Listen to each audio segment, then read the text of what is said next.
tu dois faire ton service militaire Ouais, je dois, ouais. en 1959. À l'époque, c'était encore obligatoire, jusqu'à il n'y a pas si longtemps que ça. Tu vas essayer de ne pas aller faire le service militaire. Ah Comment non, tu fais? Je me coupe les veines. Je me coupe les veines parce que ça m'envoie faire 2 ou 3 jours. Il fallait faire 2 ou 3 jours avant de partir à l'armée, là. Et moi, l'armée, il n'était pas question que j'aille me battre dans un pays en Algérie, tout ça. J'ai dit, c'est quoi ces histoires? Non, je me suis ouvert les veines, tu vois, là. Ah ouais, t'as encore les... Ah ouais, waouh. Tu vois, là. Tout seul? Tout seul, ouais. Voilà, ils ont dit, oh, c'est le cinéma. Ouais, c'est le cinéma, tiens, j'ai coupé l'autre. Ils m'ont envoyé à l'hôpital des fous, l'hôpital militaire à Marseille, là. Ils m'ont envoyé chez les fous, et voilà. Et t'as pas fait le service militaire? J'ai pas fait le service militaire. Non, ils ont dit, les fous complexes, il ne faut même pas qu'il aille là-bas. Ils ont dit, le chef là-bas, il a dit, non, réformez-le, Mais tu t'es coupé les veines devant eux? Ouais, non, enfin, je me suis coupé les veines, pas devant eux, mais enfin. Parce qu'ici, ils disent, ouais, c'est du cinéma, il va se couper les veines. Je vous dis que je ne vais pas faire l'armée. J'ai dit, voilà, c'est tout. T'es têtu? Je suis têtu pour ce qui m'intéresse. Ou ce qui t'intéresse pas? Enfin, ce qui m'intéresse, dont je suis convaincu, tu vois, quand même, je suis un mec qui aime bien réfléchir les choses, je suis quand même assez méticuleux là-dessus. Là, tu as fait un vol de caisse. Bon, voilà. C'est ton premier larcin, c'est ta première bêtise. Enfin, une première bêtise, parmi les bêtises honnêtes. Parce que dans les quartiers, on volait tous plus ou moins du cuivre, du plomb, tu vois, de ce genre de conneries, voilà. Là. Hein? Et ça se revendait, on gagnait nos 4 sous, comme ça. Et à quel moment tu vas commencer à passer à des affaires plus grosses? Ben, ça est venu doucement, doucement, tranquillement. Disons que j'avais un bon ami à moi du quartier, c'était le cousin de Francis Olbège, c'était un cousin germain. Et qu'à un moment, il avait l'ambition de des belles choses, tu vois. Donc, tous les deux, on s'est mis, voilà, après on a récupéré d'autres garçons qui en voulaient comme nous, on s'est trouvé une petite équipe, et voilà. Et on avait un ami qui était très fort dans les coffres forts, tu vois, là. Voilà, donc lui, on l'amène avec nous, on portait les chalumeaux et tout, il nous découpait le coffre, voilà, dans les usines. À l'époque, il y avait toute la paye, c'est en fin de mois, il y avait la paye, alors lui, il nous découpait le coffre, et hop, débranchait les alarmes, et c'était nos casses, voilà. Et tu vivais comme ça? Ah oui, parlez. Tu sais, quand tu prends un coffre, tu dis d'une usine où il y a 200 ouvriers, il y a des sous dedans, hein. À l'époque. Et t'avais pas peur de te faire attraper? Jamais? Non, jamais. T'as jamais eu peur? Non, non. Je vais te dire une chose, moi j'ai été arrêté très tôt par les Condés. Et tu sais, à l'époque, il y avait ceux qui revenaient d'Algérie, tu vois, la guerre était finie. Et il y en avait un espèce d'enfoiré, il a dit, laissez-le à moi, s'il ne parle pas, moi je le fais parler. Quand tu t'es fait arrêter un jour? Ouais. Et il dit, non, non. Pourquoi tu t'es fait arrêter pour braquage? Oui, pour braquage, oui. Alors il dit, non, mais il n'a jamais parlé. Et il a dit, Tony, il ne parle pas. Il a dit, laissez-moi-le. Il a fait mettre CT, parce qu'à l'époque, là, il leur faisait de la gigène, tu vois, l'électricité avec La gigène, c'est l'électricité. Voilà. C'est des pinces avec une batterie voilà, d'électricité. Il te mettait ça, tu vois. Et tu mettais ça sur les couilles? Voilà, sur les couilles. Et en même temps, il te faisait boire, tu vois, tu étais attaché tout nu, il te pinçait le nez, il te mettait un entonnoir, tu es obligé de respirer, tu buvais. Voilà. Parce qu'avant de commencer, après tu gerbais, voilà. Donc moi et mon ami Guerrero, on est arrêtés, on passe 3 jours, on ne parle pas, le 4e jour, mon ami, il meurt. Le cœur, il a lâché. Et de là, c'est devenu évidemment... Attends, mais pendant 4 jours, il te fait de la torture? Torture, ouais. Et tu parles pas? Jamais. J'ai jamais parlé. C'était un truc... Pourquoi? C'était comme ça, il ne fallait pas parler. Et si je faisais ce milieu de voyous, il ne fallait pas parler, c'est tout. Et là, pour eux, je suis resté, tu vois... Il n'y a pas si longtemps que ça, il y a 2 ou 3 mois, j'étais à Cassis. Mon ami, il avait un petit restaurant, j'étais mangé dehors dans la rue, juste à côté, là.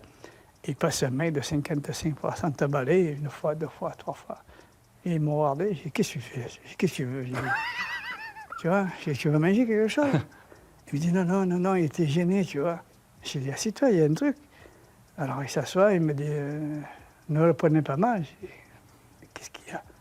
Et il me dit, je suis un ancien de la police, il me dit. Il me dit, chez nous, il me dit, vous êtes... Ah, c'est vrai? Eh ouais. Il me dit des gens comme vous, là, il s'est même parlé, il m'a dit, je sais, j'ai entendu parler quand vous êtes torturé, tout ça, que votre ami est mort, tu vois. Donc pour eux, c'était resté l'histoire, voilà. Et pour eux, j'étais une légende, un petit peu. Il voulait quoi? Il voulait que tu donnes un nom? Ah oui, ils voulaient balancer, que je balance machin, pour t'envoyer en prison. Tant qu'il n'y avait pas de preuve que tu disais rien, on ne pouvait rien te faire.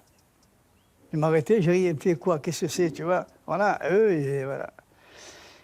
Et donc, Et donc, tu n'as pas parlé je n'ai pas parlé, je n'ai jamais parlé. de toute ta vie? De toute ma vie.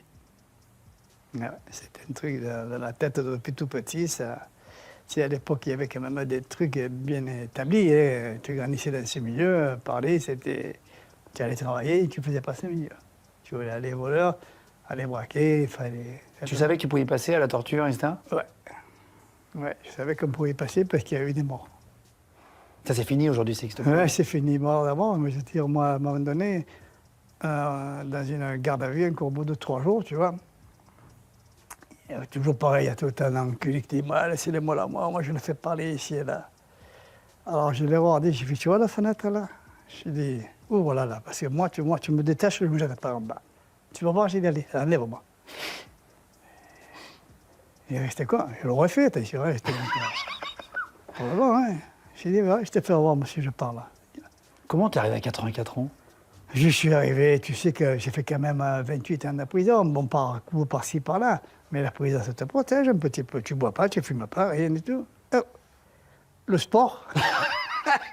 Et moi, l'écriture, voilà, je m'étais pris je m'étais pris à écrire, tu vois. Donc, quelque part, il faut dire ce qui est. Et moi, je te dis la vérité aujourd'hui, j'aurais pas fait cette prison, je serais mort. Parce qu'on a eu l'époque des règlements de compte, tu vois. La French? Non, avec Zampad, à Marseille, tout ça, Ah, tu oui. vois. Voilà. Donc, si tu veux, là c'était la guerre. Là. Alors, quelque part, quand Francis se fait tuer, je suis en prison. Hein. On va en reparler après de Francis le Belge. Juste avant, premier braquage, c'est vers quel âge? Pour comprendre un peu, j'essaie de refaire la vie le plus clairement possible pour tout le monde. J'ai volé toute ma vie. Voilà. Tout petit, voilà, quand on pouvait voler quelque chose, chez l'épicier, chez le machin, tu vois. Nous, chez nous, à mon quartier, on avait un train qui passait là. Hein. Et des fois, on bloquait la voie ferrée et tout, le train s'arrêtait, on fauchait tout, même les machines de charbon volées. Parce qu'à l'époque, il y a... Ah, c'était au charbon encore. Eh oui, c'était encore au charbon, tu vois. Tu penses, le charbon, c'était Comment on prouvait sa loyauté à l'époque, dans le milieu? dans le milieu par la police. Quand tu t'es arrêté, tu ne parlais jamais. Voilà. Là, tu étais automatiquement respecté. Tu te disais, tu es ton ami? Non, moi, je n'ai pas d'amis, moi, je suis tout seul. Qu'est-ce qu'il y a? Je n'ai rien fait, moi. Tant que tu n'es pas après, tu ramènes dans le sac. Voilà. Et ça a été tout le temps été... Comment tu sélectionnes les mecs aussi qui t'accompagnent? Ben... Ils ont plus ou moins aussi des actes, tu vois, où ils se sont bien contenus, tu vois, ils n'ont jamais parlé à la police et tout. Ça s'associe un peu, tu vois, dans le milieu, tout ça, là. Des gens qui ont un aplomb pour aller braquer, hein, qui ne brochent pas, qui sont sérieux et qui s'y sont arrêtés, ils ne parlent pas. Donc, quelque part, ça s'associe, tu vois, ça après doucement. À Paris, à Marseille, tu vois, voilà. On arrive des fois à se rencontrer et à former une équipe. Est-ce que c'était une autre époque, l'époque des braquages, enfin les gangsters de l'époque? Est-ce que il y avait plus de valeur? Ouais, Est-ce que vous faisiez plus attention à quelqu'un que tu allais braquer Ah non, non, nous, à mon époque, pour aller braquer, c'est les gens, il fallait être sûr et certain.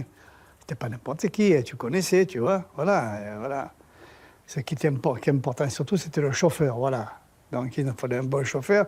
S'il fallait prendre un chauffeur de Lyon ou de Paris, par nos amis, on se disait, tiens, voilà. Tu faisais plus attention à ne pas braquer des femmes, des enfants? Ah, j'ai jamais braqué de femme et d'enfant. C'est plus le cas aujourd'hui. Moi, j'ai commencé les boulots par les banques, et puis après, ça a été les transports de fonds. Voilà, moi, c'était mon truc. Transport de fonds. Je suis un maniaque, moi, tu sais. Je passais des mois et des mois à vérifier le transport de fonds, s'il allait là-bas où il est chargé, pour être sûr que quand on allait l'arrêter, les sous étaient à l'intérieur. Tu sais, comme moi, c'est tout un machin, le transport de fonds. Donc, j'étais un maniaque et je passais mon temps toujours à monter l'affaire bien au point. Quand je tapais, je sais que je prenais les sous. Est-ce que tu as déjà braqué et tu as fait peur à quelqu'un et du coup, tu lui as fait un cadeau? Est-ce que tu as déjà essayé de rassurer quelqu'un? En principe, j'étais assez rassurant, moi, dans les braquages, tu vois. Je leur disais, bon, je sais pas, c'est rester tranquille, tu vois. Et même un jour, dans une banque, il y a la secrétaire qui était pareil, qui était par terre, elle tremblait, tu vois. J'ai dit, chut, tu vois. Alors j'ai pris une liasse et j'ai mis dans son sac. Elle m'a dit non, non, j'ai dit ouais, ouais.